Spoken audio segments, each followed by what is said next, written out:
बिस्मिल्लाहिर्रहमानिर्रहीम अस्सलाम वालेकुम। मेरा नाम है मोहम्मद माजिद और आप देख रहे हैं मेरा यूट्यूब चैनल। मैं उम्मीद करता हूं कि आप बिल्कुल खैरियत से होंगे।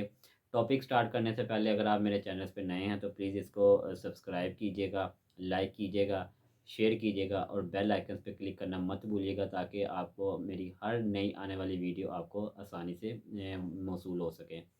तो चलिए अपने चलते हैं मेन टॉपिक पे, जो कि मैंने लास्ट वीडियो में भी आपको बताया था कि मैं आपको अब इसकी रजिस्ट्रेशन का तरीका बताऊंगा कि एज ए मेंबर इसको कैसे बना जाए। इसके लिए कौन कौन से डॉक्यूमेंट्स चाहिए as a individual, as a AOP, as a private limited company.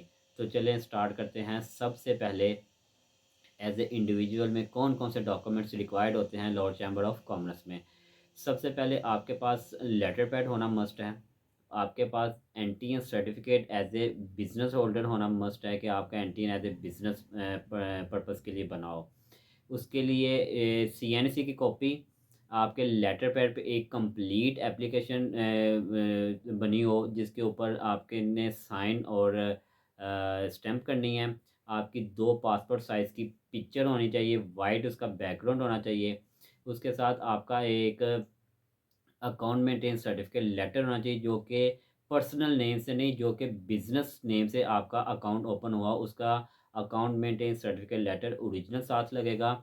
उसके बाद इसकी जो फ़ी है वो ना तो कैश के थ्रू ये होती है, ना चेक के थ्रू ये लगती है। इसका पे ऑर्डर बनता है। पे ऑर्डर किस तरह बनता है, उसका एलसीसीआई के नाम से आप पे ऑर्डर बनाएंगे। अगर तो आपने इसकी नॉर्मल फ़ी पेड करनी है, सॉरी मैं साथ ये भी बता दूं, एक इलेक्ट्रिसिटी बिल भी साथ लगेगा और अथॉरिटी लेटर भी लगेगा कि अगर आपने अपने किसी के थ्रू वो लेटर भेजना है एप्लीकेशन, तो वो आप वहाँ पर साइन कर देंगे और उसका नाम लिख देंगे।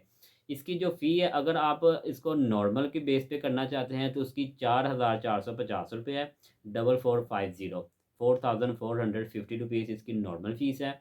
अगर आप इसको अर्जेंट बेसिस पे करना चाहते हैं तो इसकी 7,300 7,300 फ़ीस है। और जो नॉर्मल की है, सॉरी उसका मैं ये भी आपको बता दूं कि वो 35 टू 40 डेज़ में आपकी रजिस्ट्रेशन कंप्लीट होगी। अगर आप अर्जेंट पे करना चाहते हैं तो वो 15 से 20 डेज़ हैं और उसकी फ़ीस 7,300 है। 7,300 रुपये उसकी फ़ीस है अर्जेंट बेसिस पे।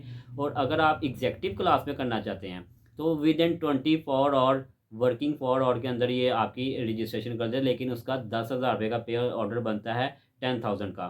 तो ये आपकी एज ए इंडिविजुअल की मैंने डॉक्यूमेंट्स भी बता दिए हैं, फ़ीस भी बता दी है और टाइम ड्यूरेशन भी बता दी है। अब सेकंड पे चलते हैं एओपी। एओपी मीन्स के एसोसिएशन ऑफ पर्सन। उसकी रजिस्ट्रेशन कैसे की जा सकती है, उसके साथ कौन कौन से डॉक्यूमेंट्स लगते हैं और उसकी फ़ी कितनी होती है। तो सबसे पहले जितने आपके पार्टनर एक आपकी सॉरी आपकी जो एप्लीकेशन है लेटर पैड पे वो कंप्लीट हो, साइन शुदा हो। जितने आपके पार्टनर हैं उनके साइन मस्ट हैं, साथ में स्टैम्प।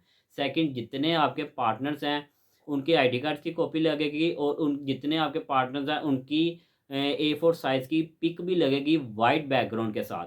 इसके साथ आपके एनटीएन्स की कॉपी लगेगी, लेकिन उसका रीजनल टैक्स ऑफिस आरटीओ भी जिसको बोलते हैं, रीजनल टैक्स ऑफिस लाहौर होना मस्ट है। ये इंडिविजुअल में भी और एओपी में भी इसके आरटीओ लाहौर होना मस्ट है। उसके बाद आपकी पार्टनरशिप डीड लगती है जो कि इलेक्ट्रॉनिकली स्टैम्प पेपर पे जनरेट हुई होती है 1200 वाले स्टैम्प पेपर के ऊपर।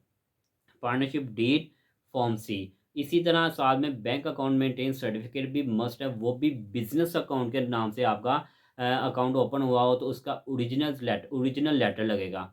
साथ में इसके इलेक्ट्रिसिटी बिल की कॉपी लगेगी जो आपके ऑफिस की होगी। और लास्ट पे वही अथॉरिटी लेटर लगेगा। अगर आपने खुद जमा करवाना है फिर उसकी ज़रूरत नहीं है। अगर आपने किसी ऑफिस बॉय के थ्रू जमा करवाना है, फ़र्ज़ करें कि किसी टैक्स कंसल्टेंट ने ऑफिस बॉय के थ्रू जमा करवाना है या किसी बंदे ने किसी के थ्रू जमा करवाना है, कि वो अथॉरिटी लेटर पे उनके साइन और स्टैंप वहाँ पर भी लेते हैं। तो अगर आपने एओपी की रजिस्ट्रेशन करवानी है, सेम उसका भी वही अमाउंट है जो कि मैंने इंडिविजुअल में बताई थी कि नॉर्मल फ़ी उसकी 4450 उसकी फ़ीस है 4,450 रुपये। और अगर आपने इसकी अर्जेंट की करवानी है उसकी 7,300 है। और अगर आपने एग्जेक्टिव करवानी है यानी कि 1 से 2 दिन के अंदर वर्किंग 24 आवर, तो वो 10,000 का पे ऑर्डर बनेगा। मैं फिर से आपको बता दूं, जो पे ऑर्डर है वो एलसीसीआई के नाम का बनेगा। पे ऑर्डर किसी भी बैंक से बन जाएगा, उसकी कोई रिक्वायरमेंट नहीं है कि जी फलाने बैंक से बने, मिज़ान से बना ले, फैसल से बना ले, बैंक अल्फला से बना ले, HBL से बना लें, किसी से भी आप बनवा सकते हैं। LCCI के लाहौर चैम्बर ऑफ कॉमर्स से ये लिखवा लें या अगर आप शॉर्ट में लिखवाना चाहते हैं तो LCCI के नाम से भी आप पे ऑर्डर बना सकते हैं। अब लास्ट पे बारी आ जाती है प्राइवेट लिमिटेड कंपनीज़ की भी, उनकी भी मैं आपको रजिस्ट्रेशन बताता हूँ कि किस तरह की जा सकती है। कंप्लीट लेटर पैड पे एप्लीकेशन, जितने उनके डायरेक्टर्स हैं उनकी आईडी कार्ड की कॉपी और उनकी ऑनलाइन एंटीन इंक्वायरी जो एंटीन इशू हुआ होता है, बट उनका भी RTO regional tax office Lahore होना मस्ट है।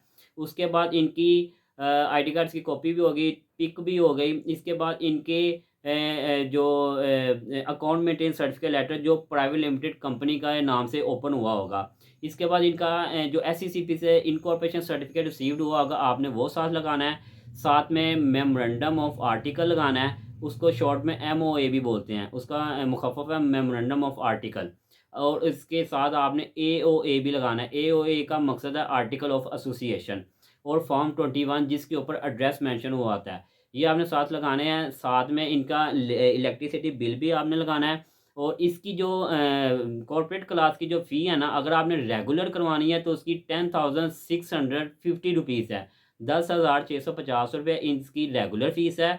अगर आप अर्जेंट पे करवाना चाहते हैं तो इसकी 15,100 रुपये फ़ीस है। ये 15 डेज़ 20 डेज़ के अंदर अंदर ये आपको रजिस्टर कर देते हैं। और एक ये सर्टिफिकेट इशू करते हैं। साथ में आप लोगों के पार्टनर जो होते हैं या डायरेक्टर्स होते हैं, उनके जो है ना साथ में कार्ड भी जनरेट करके देते हैं। अगर आपने इससे भी अर्जेंट करवाना है, एग्जेक्टिव क्लास में करवाना चाह रहे हैं, तो वो आपकी 24 आवर्स में होगी और उसकी फ़ीस 20,000 है।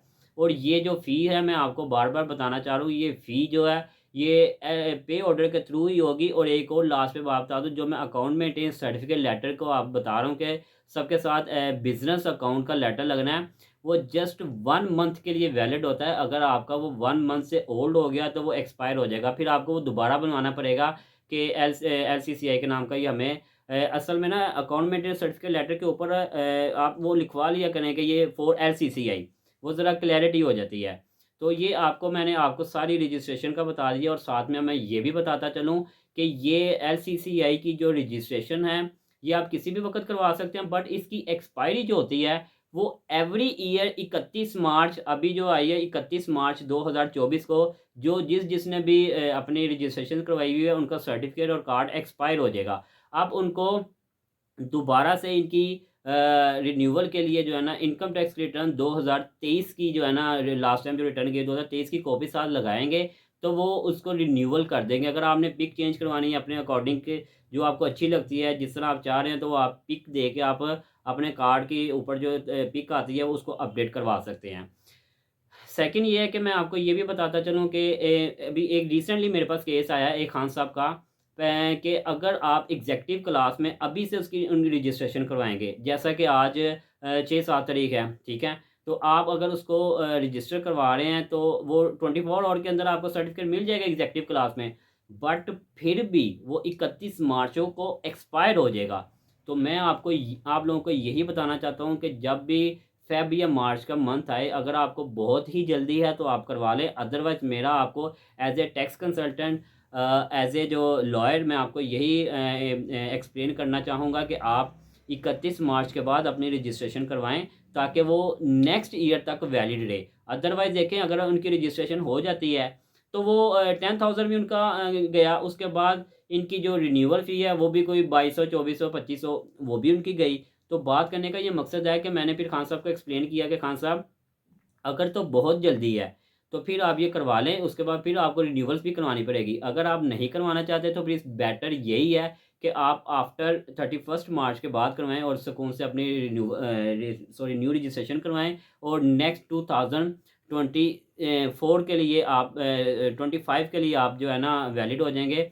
तो फिर ये आपको बताने का, ये समझाने का मतलब ये है कि आप इतने डबल डबल पैसे लगाने के बजाय, जैसे ही कोई फ़ेब और मार्च का महीना है, अगर आप लोगों को इतनी जल्दी नहीं है तो आप अप्रैल में इसकी न्यू रजिस्ट्रेशन के लिए अप्लाई किया करें, और ताकि पूरे साल के लिए वैलिड हो सके। मैं उम्मीद करता हूं कि आपको मेरी इस वीडियो से बहुत कुछ सीखने को मिलेगा और आपको इन फ्यूचर किसी किस्म की कोई प्रॉब्लम भी नहीं होगी। अगर फिर भी किसी किस्म की कोई प्रॉब्लम है, आप लोगों को किसी डॉक्यूमेंट्स की समझ नहीं आई, मेरी किसी बात की समझ नहीं आई, तो आप मुझे बिल्कुल कमेंट सेक्शन में बेशक पूछ सकते हैं। मैं इंशाल्लाह ताला आपको रिप्लाई भी कर दूंगा। और जहाँ हो सका मैं आपको हेल्पफुल भी कर दूँगा, ताकि आपको लाहौर चैम्बर ऑफ कॉमर्स में रजिस्ट्रेशन करवाने में किसी किस्म की कोई प्रॉब्लम ना हो। तो अब आप मुझे इजाज़त दें इस उम्मीद और इस यकीन के साथ कि आपको वीडियो अच्छी लगी होगी। मैं एंड पे फिर एक बार मर्तबा कह दूँ, अगर आप मेरे चैनल पे नए हैं तो प्लीज़ इसको सब्सक्राइब कीजिएगा, लाइक कीजिएगा, शेयर कीजिएगा और बेल आइकन पे क्लिक करना मत भूलिएगा, ताकि मेरी हर नई आने वाली वीडियो आप तक ईज़ी से रिसीव्ड हो सके और आप उसको देख सकें और उससे आप काफ़ी कुछ सीख सकें। मुझे इजाज़त दें। Thank you so much watching. Take care. अल्लाह हाफ़िज़।